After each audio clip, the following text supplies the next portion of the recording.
अपनी पूंजी पे घमंड मत कीजिए। भारत के संविधान के प्रियम्बल में पूंजीवाद का नहीं, समाजवाद का जिक्र है। और यदि भारत के लोकतांत्रिक संविधान में आज अगर 1% भी ताकत है तो बीसीसीएल प्रबंधन, ये जनता गांधी के देश में आपको उठा के पटक के दिखाएगी। इस बात को याद रखिएगा।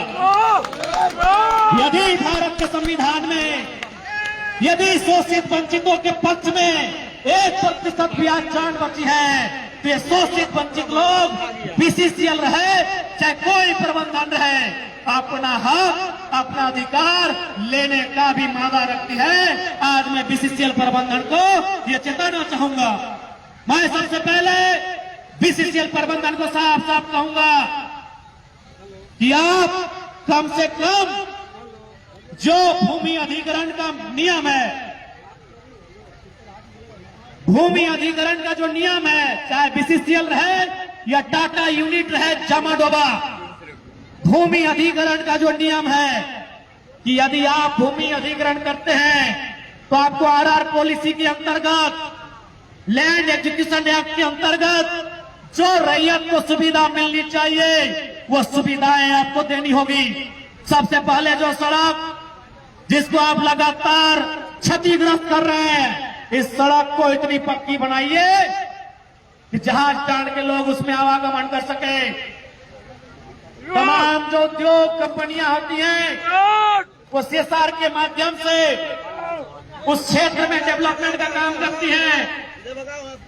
इसलिए मैं स्पष्ट आपको चेताना चाहूंगा और ये बड़ी दुर्भाग्य, मैं मीडिया बंधुओं के माध्यम से इस राज्य की जनता को कहना चाहूंगा कि कितना दुर्भाग्य है और किस प्रकार से, यदि आपको लोकतंत्र की हत्या देखनी हो, यदि आपको भारत के संविधान की हत्या देखनी हो, यदि आपको विधि व्यवस्था कानून की हत्या देखनी हो, यदि गांधी के देश में गांधी के विचारों की प्रतिदिन हत्या देखनी हो, आप कोयलांचल चले आइए, आप कोयला के खदानों में चले आइए। कोयला के खदानों में लोकतांत्रिक देश में, संवैधानिक देश में रोज गांधी अंबेडकर के विचारों की हत्या होती है।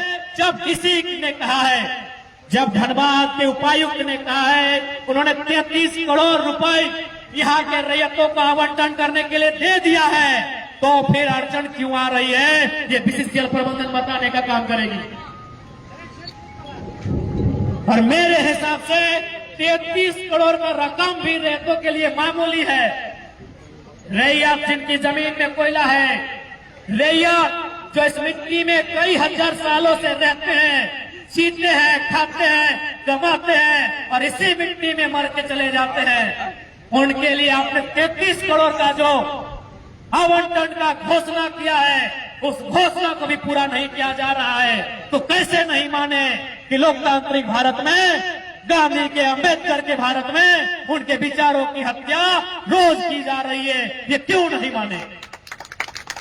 इसलिए मैं इस मंच के माध्यम से, मीडिया के माध्यम से धनबाद जिला की उपायुक्त मैडम को भी कहना चाहूंगा कि ये उपायुक्त कार्यालय का आदेश है, ये उपायुक्त कार्यालय का भी आदेश है कि जहाजटाण में जिन रैयतों की जमीन पर कोयला खनन का काम किया जा रहा है, उन्हें मुआवजा की राशि आवंटित की जाए।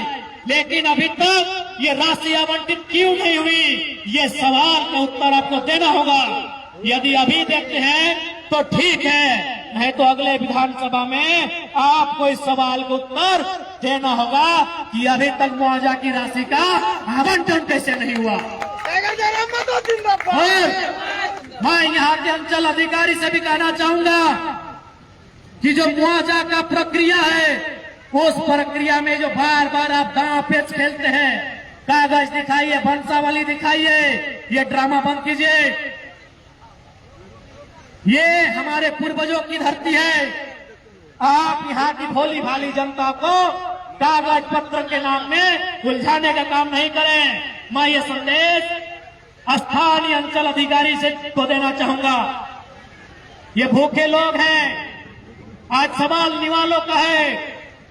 ये भूखे लोग लाचार बेबस लोग हैं, जिनकी जमीन पर लाखों करोड़ों की कीमत का कोयला निकलकर पूरे देश दुनिया में चला गया, लेकिन आज ये लोग एक मामूली नौकरी के लिए आंदोलन करने के लिए बाध्य हो जाते हैं। एक मामूली रकम की सड़क को बनवाने के लिए आंदोलन करने के लिए बाध्य हो जाते हैं। मामूली विषयों के लिए, मामूली मुद्दों के लिए यहाँ के लोग धरनों में बैठने के लिए बाध्य हो जाते हैं। तो मैं तमाम जो पदाधिकारी हैं, बीसीसीएल प्रबंधन समेत, मैं तमाम लोगों को कहना चाहूंगा, जहाज के लोगों की समस्याओं का निदान 1 महीना के भीतर किया जाए।